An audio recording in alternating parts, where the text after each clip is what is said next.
सो hi everyone, स्वागत है आप सभी का कैटलिस्ट क्लासेस में। दोस्तों, जैसा कि आप लोगों को मालूम है, लगातार इस चैनल पे पीवाईक्यू सेशन कराया जा रहा है। आज के इस सेशन में हम लोग इकोसिस्टम का पीवाईक्यू करने वाले हैं, यानी इस चैप्टर से जो भी पिछले कुछ सालों में सवाल आया है उन सवाल के ऊपर हम लोग डिस्कस करेंगे। तो आइए स्टार्ट करते हैं इस अमेजिंग से सेशन को। अगर आप लोग चैनल पर नए हैं मेरे दोस्त, तो चैनल को सब्सक्राइब कर लीजिए और वीडियो को ज्यादा से ज्यादा शेयर कर दीजिए। देखिए, क्वेश्चन नंबर 1 हमारा कह रहा है which of the following are decomposers. आपको बताना है कि इसमें से डीकम्पोजर्स कौन है। ठीक है, तो पहले हम लोग ये समझते हैं मेरे भाई कि डीकम्पोजर्स होता क्या है। What is decomposers? डीकम्पोजर्स हमें किसे कहते हैं? तो जो डीकम्पोजिशन करता है, क्या करता है? डीकम्पोजिशन करता है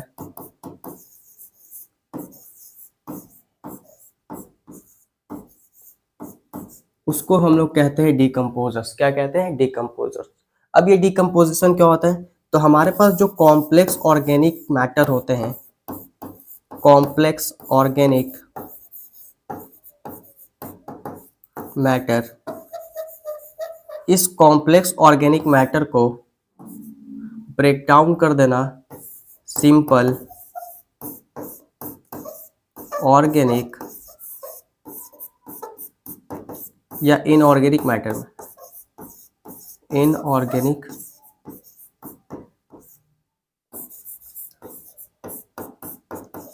मैटर में, इसी को हम लोग कहते हैं डीकम्पोजिशन। और जो ऑर्गेनिज्म, याद रखिएगा मेरे बात को, जो ऑर्गेनिज्म इस डीकम्पोजिशन के प्रोसेस को करता है उस ऑर्गेनिज्म को हम लोग डीकम्पोजर्स कहते हैं। क्या कहते हैं मेरे भाई?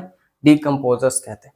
आपको इकोसिस्टम में हम पढ़ाया था, जो बच्चे इकोसिस्टम हमसे पढ़े हैं ऑफलाइन में, इकोसिस्टम में हमने पढ़ाया है कि भाई हमारे पास जो डीकम्पोजर्स होते हैं वो कौन होते हैं? Bacteria and fungi. Bacteria and fungi, ये दोनों हमारे क्या है भाई? डीकम्पोजर्स है। क्या है मेरे भाई? ये दोनों हमारे डीकम्पोजर्स है। और सवाल ये कह रहा है कि आपको बताना है इनमें से डीकम्पोजर्स कौन है।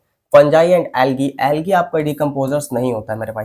फंजाई एंड वायरस, वायरस भी डीकम्पोजर्स नहीं होता है। फंजाई एंड बैक्टीरिया बिल्कुल सही है हमारा, फंजाई बैक्टीरिया सही है, लेकिन वायरस नहीं होगा। तो राइट आंसर हो जाएगा ऑप्शन नंबर सी। क्या यहाँ तक क्लियर है? यहाँ तक एकदम समझ में आ गया? ठीक है, नेक्स्ट क्वेश्चन देखते हैं भाई। What are primary and secondary productivity. देखिए, सब्जेक्टिव का क्वेश्चन है, सब्जेक्टिव वाले सेशन में डिस्कस करेंगे, लेकिन आप लोग समझ लीजिए कि क्या सवाल आता है। सवाल आपको इस चैप्टर से ये भी पूछा जाता है कि प्राइमरी और सेकेंडरी प्रोडक्टिविटी क्या होता है। प्राइमरी और सेकेंडरी प्रोडक्टिविटी क्या होता है, ये सवाल आपसे पूछा जाता है इस चैप्टर से। ठीक है, और पूछा गया है कि प्राइमरी और सेकेंडरी प्रोडक्टिविटी होता क्या है। ठीक है, इसको डिस्कस करेंगे सब्जेक्टिव वाले सेशन में। ठीक है, क्वेश्चन 3 कह रहा है which of the following is not a producers. आपको बताना है कि इसमें से प्रोड्यूसर्स कौन नहीं है। याद रखिएगा, नॉट से बच्चा फंस जाता है भाई, समझ में बात? नॉट से फंस जाते हैं। तो क्या पूछा है कि कौन प्रोड्यूसर्स नहीं है? एगेरिकस, नॉस्टॉक, वॉल्वॉक्स या स्पायरोगायरा। वॉल्वॉक्स और स्पायरोगायरा की बात करें तो ये दोनों हमारा क्या है दोस्त? ये दोनों हमारा एल्गी है।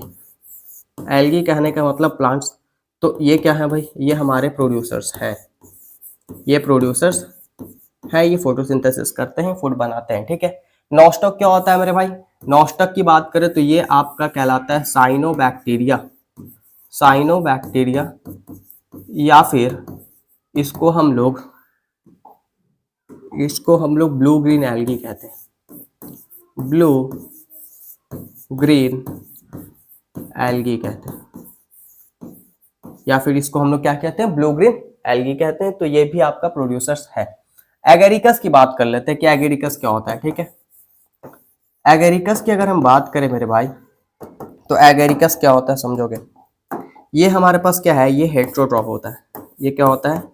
हेट्रोट्रॉफ। तो हेट्रोट्रॉफ तो हमारे प्रोड्यूसर्स नहीं हो सकते। और ये है क्या? ये है आपका फंजाई। क्लियर है बात? तो पूछा कौन प्रोड्यूसर्स नहीं है, तो right answer option number A हो जाएगा, यानी कि एगेरिकस हो जाएगा। यहां तक एकदम क्लियर है। चलो नेक्स्ट क्या है भाई? फिर सब्जेक्टिव का सवाल है what do you understand by food chain. देखो, हम बता देते हैं इस चैप्टर से जो मेजर सवाल आते हैं वो किस पे आते हैं? फूड चेन, फूड वेब से आते हैं। फूड चेन और फूड वेब से सवाल अच्छा खासा आता है। ठीक है, उसके अलावा पिरामिड वाला टॉपिक, इकोलॉजिकल पिरामिड जो है ना, उससे सवाल आता है आपका, और एक आपका प्रोडक्टिविटी और एक आपका डिकम्पोजिशन। बस इसी 4 टॉपिक से आपका सवाल ज्यादातर आता है। तो what do you understand by food chain? अब तुम बोलोगे कि इसके अलावा और पढ़ना क्या है? हाँ सही बात है ये भी, कि यही 4 टॉपिक तो मेजर पढ़ना भी होता है, बाकी कुछ छोटे छोटे टॉपिक होते हैं। तो पूछा है कि फूड चेन क्या होता है ना, फूड चेन के बारे में आपको बताना है। बहुत आसान है, इसको आप इजिली एक्सप्लेन कर सकते हैं, सब्जेक्टिव वाले में एक्सप्लेन करेंगे हम। आर्टिफिशियल इकोसिस्टम भी बताना। देखिए ये भी आपसे पूछा कि what is an artificial ecosystem. आपका आर्टिफिशियल इकोसिस्टम क्या है? इसे आप मेन मेड इकोसिस्टम या एंथ्रोपोजेनिक इकोसिस्टम कह सकते हैं, क्योंकि आदमी के द्वारा बनाया गया हो। क्लियर है बात? जैसे आपका एक्वेरियम हो गया, गार्डन हो गया, ये सब क्या होगा? ये सब आपका आर्टिफिशियल इकोसिस्टम में आएगा। क्लियर है? तो डिस्कस होगा, टेंशन नहीं लेना, बस चैनल को सब्सक्राइब कर लेना है। ठीक है, क्या करना है मेरे भाई? चैनल को सब्सक्राइब कर लेना है। क्वेश्चन इस कह रहे हैं, विच of the following is correct food chain. आपको बताना है कि कौन सा करेक्ट फूड चेन है। ए में grass, wheat and mango, goat, crow and, देखो ग्रास, व्हीट एंड मैंगो का ड्रॉ कर लेते हैं एक बार। ये ग्रास है और बोल रहा है इसके ऊपर जो है फीड करता है व्हीट, बिल्कुल गलत हो रहा है यहाँ से। और मैंगो, तो भैया ये तो नहीं होगा, ये तो नहीं होगा, ये तो गलत हो गया। गोट, काव एंड ग्रास, तो ग्रास हमारा नीचे हो गया। और उसके बाद क्या है हमारे पास, क्या लिखा है? नहीं, पहले ही गोट कर दिया, तो ये भी गलत ही है तुम्हारा, ये भी नहीं हो सकता। गोट है ना, क्या है भाई? गोट। और फिर उसके बाद क्या कह रहा है? गोट को कौन खा रहा है? काव। काव खाता है गाव गोट को, हर्बीवोरस होता है ना काव। और फिर उसके बाद उल्टा कर दिया है ग्रास, तो ये दोनों तो गलत हो गया। और क्या बचा है देख लेते हैं। ग्रास, गोट एंड लायन, तो हमारे पास नीचे में हो गया ग्रास। ग्रास को खाएगा कौन? गोट। और गोट को कौन खाता है? लायन। ये हमारा भाई सही है फूड चेन। ठीक है, ग्रास, फिश एंड गोट। तो ग्रास जो है इसको फिश थोड़ी खाता है, तो right answer option number C हो जाएगा। ठीक है, क्लियर है यहाँ तक? नाउ क्वेश्चन 7 कह रहा है डिकम्पोजर्स आर। डिकम्पोजर्स आपके कैसे होते हैं? ऑटोट्रॉफ, हेटेरोट्रॉफ, ऑर्गेनोट्रॉफ या फिर नॉन ऑफ दिस। ऑटोट्रॉफ का मतलब क्या होता है मेरे भाई? जो कि अपना खाना खुद बना लेते हैं ना। ऑटोट्रॉफ क्या होते हैं भाई? Prepare their own food, prepare their own food.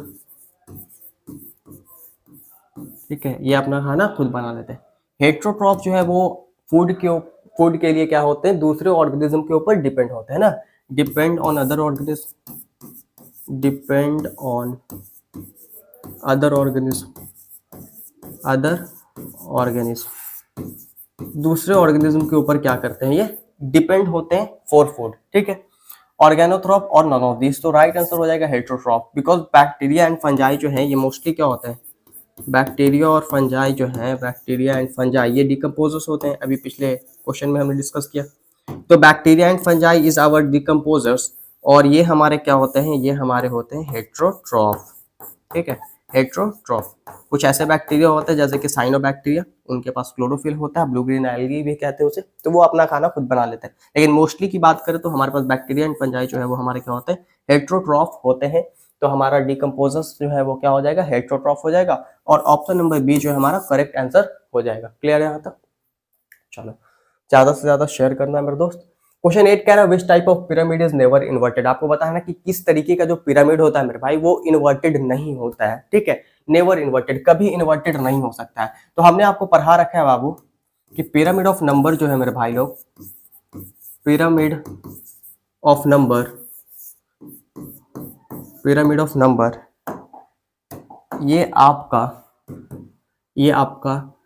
और जो यूजुअली है वो कैसा होता है? यूजुअली अपराइट, यूजुअली ये अपराइट होता है, but it can be inverted, but it can be inverted और स्पिंडल शेप, इन्वर्टेड और स्पिंडल शेप। ठीक है, तो ये तो आपका इन्वर्टेड हो सकता है। नेक्स्ट क्या है भाई?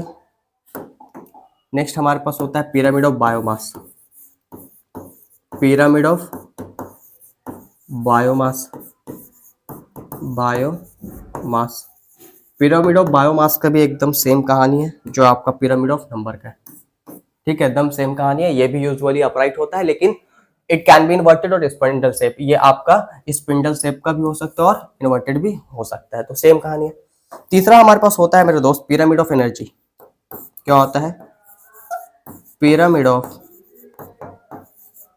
एनर्जी। जैसा कि हम लोग को मालूम है कि एनर्जी जो है ये ऑलवेज फ्लो करता है यूनी डायरेक्शन में, तो पिरामिड ऑफ एनर्जी जो है ये हमारा क्या होता है? ऑलवेज, ये ऑलवेज हमारा क्या होता है मेरे भाई? अपराइट होता है। क्लियर है बात? तो कौन आपका इन्वर्टेड नहीं हो सकता? बायोमास हो सकता है, एनर्जी वाला नहीं हो सकता है। तो राइट आंसर क्या हो जाएगा? ऑप्शन नंबर बी हो जाएगा, नंबर वाला भी हो सकता है। ठीक है, तो क्लियर है यहाँ तक, है ना? इसको मिटा देते हैं वरना लगेगा कि ये दोनों राइट आंसर है। This is not right answer bro.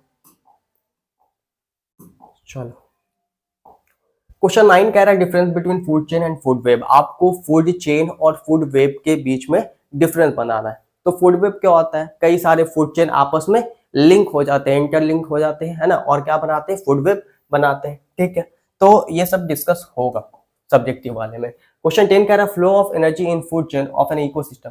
किसी एक इकोसिस्टम में जो फ्लो ऑफ एनर्जी है ना, वो कैसा होता है? Uni direction, bi direction, multi direction या नॉन ऑफ दिस। तो मैंने अभी बताया कि फ्लो ऑफ एनर्जी जो है वो हमेशा क्या होता है? यूनि डायरेक्शन होता है, यानी एक डायरेक्शन में होता है। जैसे फॉर एग्जांपल हमारे पास जो सनलाइट से जो अल्टीमेट सोर्स ऑफ एनर्जी है, सनलाइट से हमारे पास एनर्जी आता है, फिर हमारे पास वो एनर्जी प्रोड्यूसर्स के पास जाता है, प्रोड्यूसर से वो जाता है कंज्यूमर्स के पास, primary consumer, then secondary consumer, then tertiary consumer, then quaternary consumer. तो ये जो आपका एनर्जी का फ्लो हो रहा है ये ऑलवेज यूनि डायरेक्शन में होता है, एक डायरेक्शन में होता है। क्लियर है दोस्त? तो flow of energy is always uni direction. और ये सब इंपॉर्टेंट क्वेश्चन है, डायरेक्ट सवाल में वापस से आ सकता है, आपको रिपीट कर सकता है। ठीक है, तो जितने भी सवाल कर रहे हैं सारा इंपॉर्टेंट सवाल है, सबको अच्छे से कीजिएगा। नो, क्वेश्चन नंबर 11 कह रहा है व्हाट इज फूड वेब। तो फूड वेब के बारे में मैंने क्या बताया कि कई सारा फूड चेन जो है वो आपस में जुड़ जाता है ना। लिख सकते हैं, लिख दें, एक लिख दिए देते हैं। मेनी फूड चेन जो है, many food chain interlinked, linked together. कई सारे फूड चेन जो है वो क्या करते हैं? इंटरलिंक हो जाते हैं एक साथ, और क्या करते हैं? टू फॉर्म, और बनाते हैं भाई क्या? Food web. और फूड वेब में क्या होता है भाई? ऑर्गेनिज्म के पास क्या होता है? चॉइस होता है। समझ आए बात? और ये मोर स्टेबल होता है, मोर स्टेबिलिटी लाता है, मोर स्टेबिलिटी लाता है। ये नहीं तो कुछ और खा लेंगे, है ना। ये मोर स्टेबिलिटी लाता है। फूड ऑप्शन होता है, फूड चॉइस होता है, इसमें मोर स्टेबिलिटी लाता है। इसमें क्या देखने को मिलता है हमको? फूड ऑप्शन होता है ऑर्गेनिज्म के पास, और फूड चॉइस होता है, फूड चॉइस होता है। तो ये आपका फूड वेब का डेफिनेशन हो गया। क्लियर है यहाँ तक? चलिए, तो 11 ही क्वेश्चन था भाई आज के इस सेशन में। अगर सेशन अच्छा लगा हो तो ज्यादा से ज्यादा शेयर करना। थैंक यू, धन्यवाद।